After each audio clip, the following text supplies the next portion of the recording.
నిష్ప్రయోజనము. నేను మీతో చెప్పి ఉన్న మాటలు ఆత్మయు జీవమునై ఉన్నవి కానీ. ఒకటి ఇప్పుడు ఏమంటున్నాడు? ఎందులో జీవిస్తామని చెప్తున్నాడు? ఎందులో ఉన్నాం మనం? ఆత్మలో. శరీరం ఏమైందంటున్నాడు? నిష్ప్రయోజనం, ఉపయోగం లేదు. ఈ శరీరం వల్ల నీకు ఎటువంటి ఉపయోగం లేదు. కానీ మనం పొద్దున్న లేచిన కానీ దేని గురించి ప్రార్థన చేస్తాం? శరీరం కొరకు ప్రార్థన చేస్తాం. ఇప్పుడు మరి మీరు దేవుడి మాటలు వింటున్నారా? వింటలేదా? సామెతలు 4:25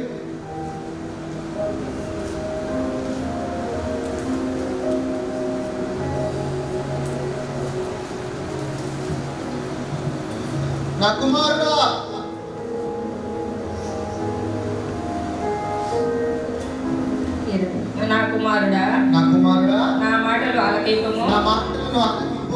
నా వాక్యములకు నీ చెవియొగ్గుము.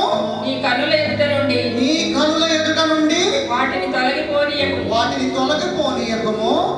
నీ హృదయమందు వాటిని భద్రము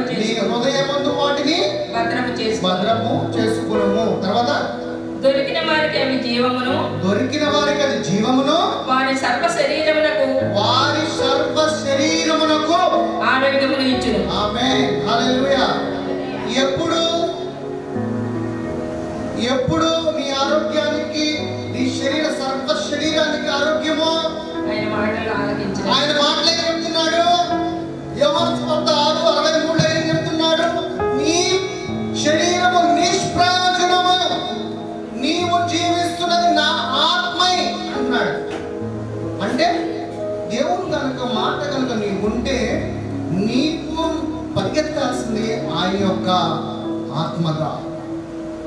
శరీరం కొరకు నువ్వు మోకాళ్ళు ఎండేసి ప్రభువా అని అడిగితే నిష్ప్రయోజనము.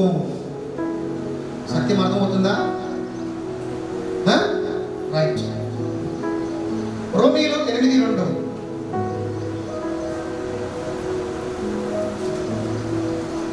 Romans 8:2 క్రీస్తు యేసునందు జీవమునిచ్చు ఆత్మ యొక్క నియమము పాప మరణముల నియమము నుండి నన్ను విడిపించెను. తర్వాత ఎట్లనగా ధర్మశాస్త్రము దేవుని చేయజాలకపోయెను, దానిని దేవుడు చేసెను. ధర్మశాస్త్రంలో ఉంటే నువ్వు దేంట్లో ఉన్నట్టు? ఒక లా కింద ఉన్నట్లు. అందుకే ధర్మశాస్త్రంలో జీవించిన వారు పాపము నుంచి వాళ్ళు విడుదల పొందుకోవాలి. పాపం అలాగే ఉంది. మొన్న ఏం చెప్పాలి మీకు? గుర్తుందా ఏం చెప్పారు? వాళ్ళు ఇంకోసారి చెప్పనా? పాస్టర్ గారు వాళ్ళ అమ్మాయి వెలిగా ఉంది, నేను వాళ్ళ ఇంటికి వస్తున్నాను అని పాస్టర్ గారికి చెప్పాను. పాస్టర్ గారు వచ్చి ఇంట్లో చెప్పారు, ఒలివా పాస్టర్ గారు వస్తున్నారని. ఒలివా రూమ్ వీళ్ళంతా చూడాలనుకుంటున్నారు. ఒలివా రూమ్ అంతా గట్టిగా ఉంది. ఏమంటే ఒక ఒలివ ఏం చేసింది? ఒక మంచి బ్లాంకెట్ తీసుకొచ్చేసి ఆ డస్ట్ మీద, ఆ చెత్త మీద వేసేసింది. కనపడటానికి నీట్గా ఉంది కానీ కింద అలాగే దట్టిగా ఉంది. పాత నిబంధనలో నీ యొక్క పాప విమోచన కూడా అలాగే ఉంటుంది.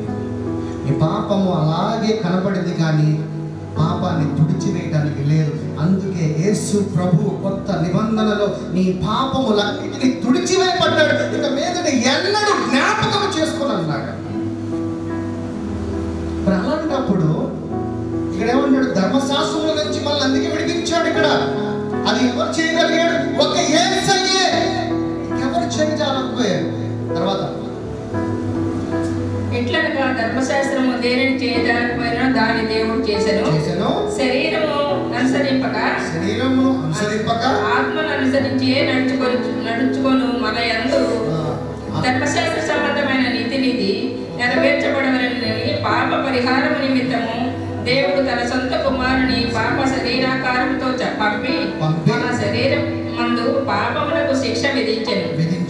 ఎవరు విధించాడు? ఎవరి కొరకు ఎవరికి విధించాడు? నిమిత్తమై తన కుమారుని పంపించి మన పాపాలన్నిటినీ ఆయన మీద విధించాడంట.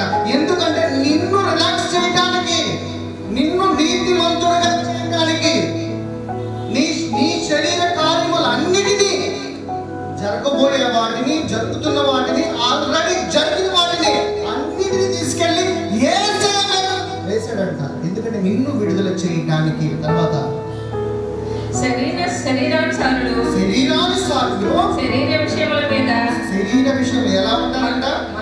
శరీరంలో జీవిస్తే శరీర కార్యములో నాకు బంగ్లా కావాలి, నాకు బంగారం కావాలి, నాకు అది కావాలి, నాకు ఇది కావాలి, నాకు ఆ రోగము, ఈ రోగము, ఇదే ఆలోచనతో ఉంటాడు వాడు. కానీ ఆత్మతో, తర్వాత ఆత్మానుసారులు ఆత్మ విషయముల మీద మనసు ఉంటును. ఏంటి ఆత్మ విషయములు?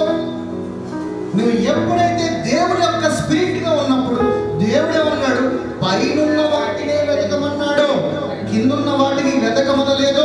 పైన నీ అసలైన లోకమునిదే రాజ్యంలోకి నువ్వు ప్రవేశించంటున్నాడు.